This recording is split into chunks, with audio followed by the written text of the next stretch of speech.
அனைவருக்கும் வணக்கம். ஸ்டாமரிங், திக்குவாய், ஒரு சிலருக்கு குழந்தை பருவத்திலிருந்து இந்த பிரச்சனை இருக்கும். இதுக்கு சரியான எக்ஸ்ப்ளனேஷன் கிடையாது. இது காக்னிஷன், பிரெயின் ரிலேட்டட் ஆக்டிவிட்டீஸில் வரும்.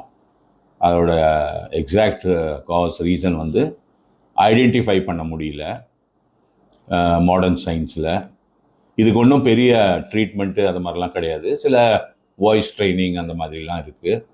சில சின்ன மெத்தட்ஸ் எல்லாம் நிறைய பேர் நம்ம காலத்தில் கொடுத்துருப்பாங்க. இந்த கூழாங்கல் வாயில் போட்டு நல்லா பேசணும், கத்தணும், ப்ராக்டிஸ் பண்ணணும், அந்த மாதிரிலாம். இதுக்கு நம்ம முன்னோர்கள் ஒரு வீட்டிலேயே ஒரு சின்ன வீட்டில் உள்ள பொருட்களை வைத்து ரசாயனம் செய்து ஒரு மருந்து செய்து அதை கையாண்டிருக்காங்க. அது என்னன்னு சொல்கிறேன் உங்களுக்கு.